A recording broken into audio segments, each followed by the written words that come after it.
여러분 가을 좋아하시나요? 저는 가을을 좀 타는 것 같아요. 마음이 좀 쓸쓸해지고 외로워지고 생각나는 사람도 있고요. 그래서 오늘은 제 이야기 한번 해보려고 합니다. 어릴 때 사정이 있어서 전학을 좀 많이 다녔어요.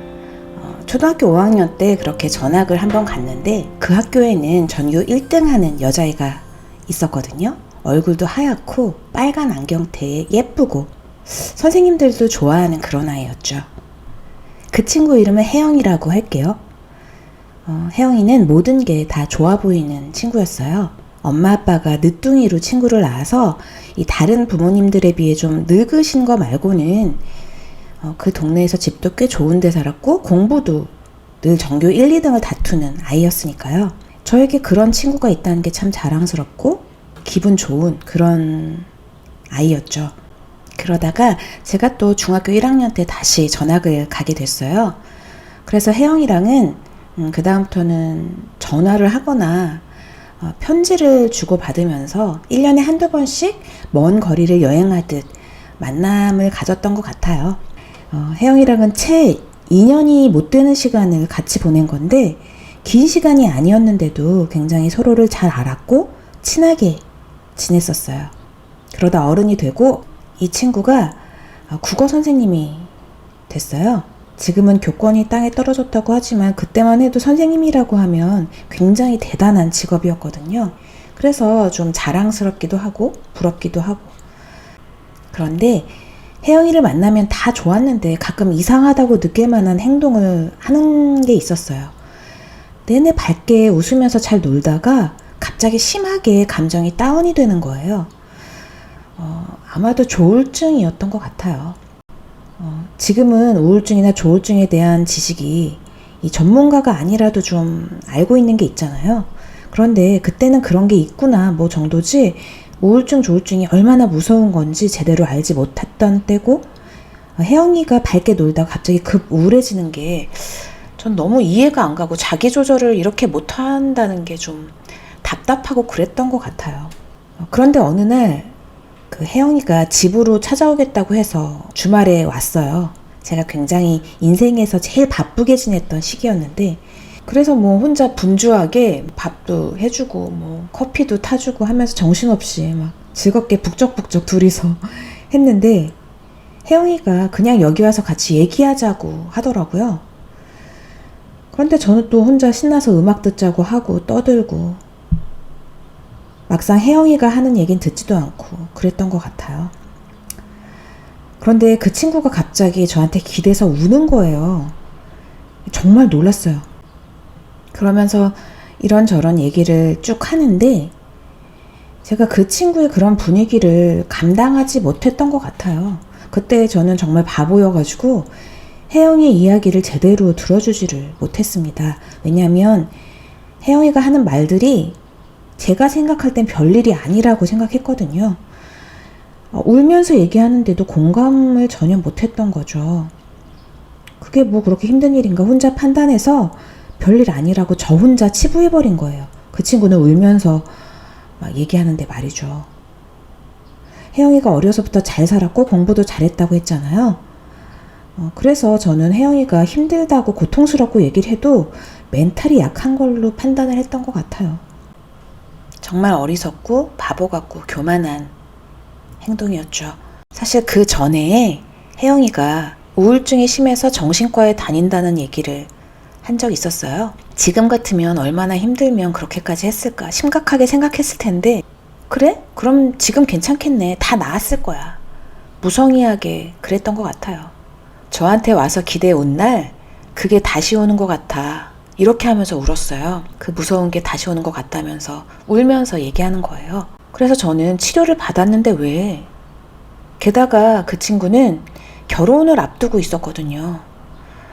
몇 달 후에 결혼을 할 아이였는데 왜 사랑하는 사람이 생기면 마냥 행복하지 않을까? 저는 그런 생각을 했던 거예요.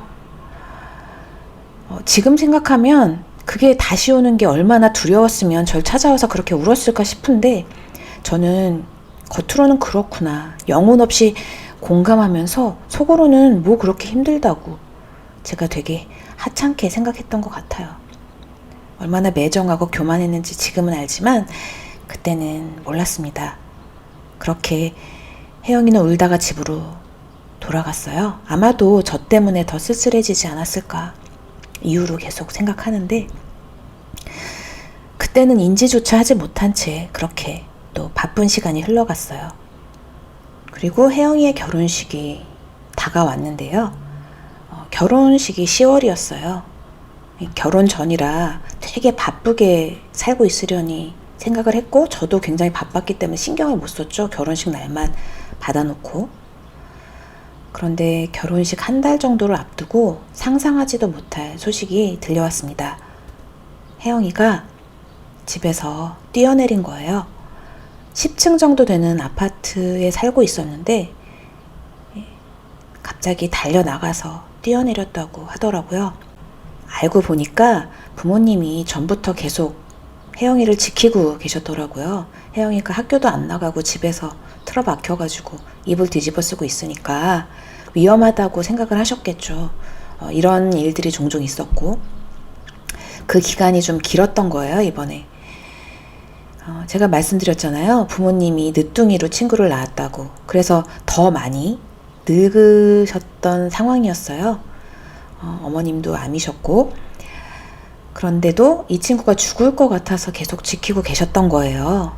그런데 이 친구가 뛰어나가서 그렇게 결국 놓쳐버린 겁니다. 혜영이는 크리스찬이었고 반듯한 아이였고 좋은 선생님이었고 주일학교 교사였습니다.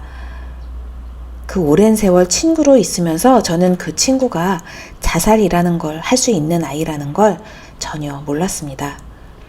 그저 이 친구의 밝은 얼굴, 상황, 이런 것들만 보고 혜영이의 감정은 들여다보지 않았던 거예요.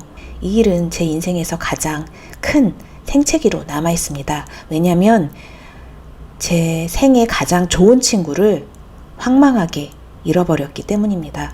친구의 감정 하나를 알아봐주지 못하고 공감해주지 못하고 얼마나 무지한 사람이었는지 깨달았기 때문이기도 하고요. 그래서 그 이후에, 친구가 죽은 이후에 저는 사람의 마음을 함부로 판단하질 않아요. 누가 힘들다고 하면 정말 힘들구나.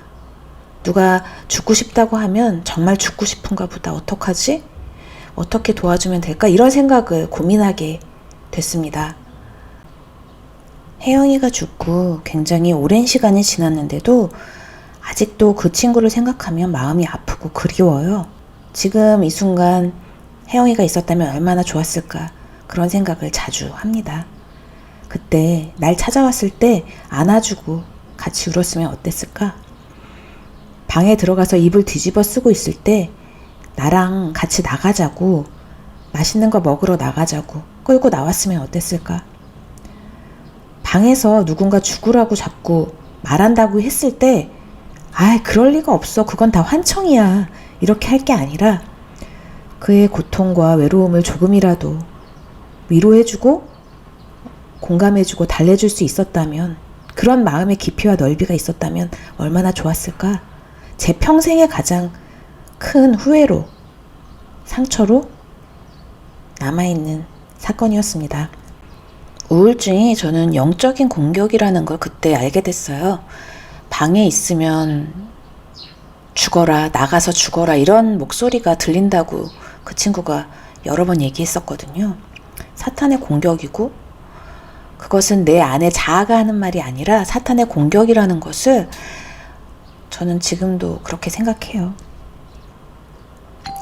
정도원 작가가 쓴 프로이트의 의자라는 책에 이런 글이 있습니다. 나에게 지금 우울증이 찾아왔다면 왜 이 시점에서 그러한 일이 생겼는지 의미를 찾는 일을 약이 대신할 수 없다고 보는 것이 정신분석학의 입장이라고 합니다.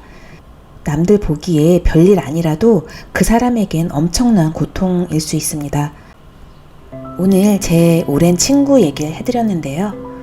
아직도 가끔, 아니 자주 생각합니다. 여러분들 주위에 이런 좋은 친구가 있다면 놓치지 마시고 그 사람이 어떤 상태에 있든 옆을 지켜주고 기도해주는 좋은 관계로 오래오래 그 관계가 이어지기를 마음으로 응원합니다. 오늘 제 얘기 들어주셔서 감사합니다. 여러분들에게 위로가 되고 도움이 되는 이야기였길 바래요. 지금까지 크리스찬 인사이트에서 전해드렸습니다. 감사합니다.